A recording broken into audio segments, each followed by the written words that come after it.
मान लीजिए बेटा आपके पास ये अर्थ है,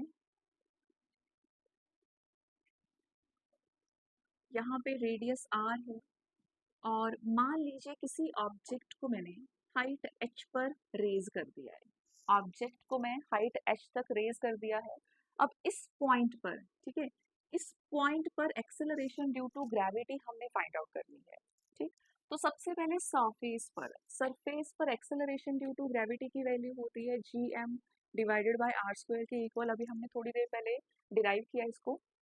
अब देखिए, जब हमने ऑब्जेक्ट को हाइट h तक रेज करवा दिया, उसके बाद सेंटर से लेकर इस पॉइंट का टोटल डिस्टेंस कितना हो जाएगा, r plus h, that is r plus h. ठीक है, so acceleration due to gravity इस पॉइंट पर ये होगी g M divided by r plus h का होल स्क्वायर। ओके, अब देखिए इस इक्वेशन को मैं इस तरह से लिख सकती हूँ। इस इक्वेशन में मैं आर स्क्वायर से मल्टीप्लाई करूंगी और आर स्क्वायर से मैं डिवाइड करूंगी, कोई फर्क नहीं पड़ेगा, आर से कैंसिल करके आपके पास ये इक्वेशन दोबारा से बन जाएगी। ठीक, अब यहाँ पे G M divided by are square, G M over are square ये जी के इक्वल होता है, तो इसे मैं स्मॉल जी के इक्वल लिखूंगी और डिनोमिनेटर में आपके पास आर प्लस एच का whole square into 1 over are square बचेगा।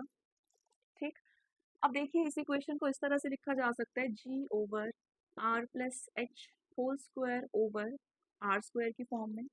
अब देखिए बच्चे, अगर आपके पास ए स्क्वायर है ओवर बी स्क्वायर है, तो इसको आप कंबाइनिंगली लिख सकते हो ए ओवर बी के होल स्क्वायर के इक्वल। ठीक है, यानी कि इस इक्वेशन को, जो यहाँ पे डिनोमिनेटर है, डिनोमिनेटर को लिखा जा सकता है r plus h over r whole square की फॉर्म में। ठीक है, लेफ्ट हैंड साइड पे जी एच।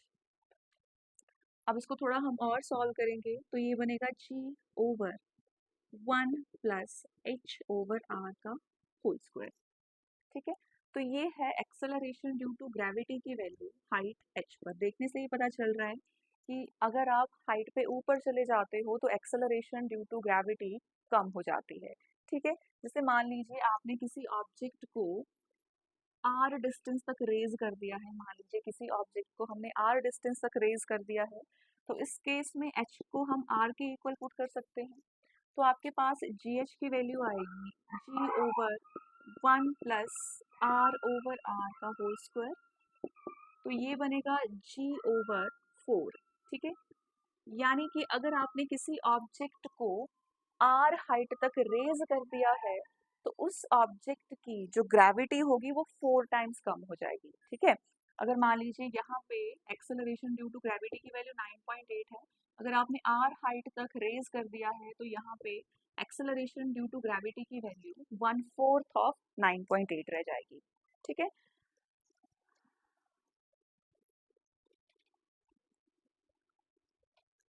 अब देखिए बच्चे, ये जो आप फॉर्मूला यूज करेंगे ये लार्जर वैल्यूज के लिए यूज करेंगे। ठीक है, जैसे आपने ऑब्जेक्ट को आर डिस्टेंस तक रेज कर दिया है, 2r डिस्टेंस तक रेज कर दिया है, 3r डिस्टेंस तक रेज कर दिया है। अगर मान लीजिए आप ऑब्जेक्ट को कम डिस्टेंस तक रेज कर रहे हो, जैसे मान लीजिए आप ऑब्जेक्ट को 500 मीटर तक रेज कर रहे हो, या फिर आपने ऑब्जेक्ट को मान लीजिए 1000 मीटर तक रेज कर दिया है, तब आप किस फॉर्मूले का यूज करेंगे। ठीक है, तो हम इस फॉर्मूले में थोड़ी सी मॉडिफिकेशन करेंगे। इसमें देखिए जी एच, ये जो आपके पास डिनोमिनेटर टर्म है इसको मैं न्यूमिनेटर में शिफ्ट कर दूंगी, तो आपके पास वैल्यू बनेगी g into 1 plus h over r raise to the power -2। क्यों? क्योंकि मैंने डिनोमिनेटर टर्म को न्यूमिनेटर में शिफ्ट कर दिया और यहाँ पे पावर जो होगी वो -2 की फॉर्म में आ जाएगी।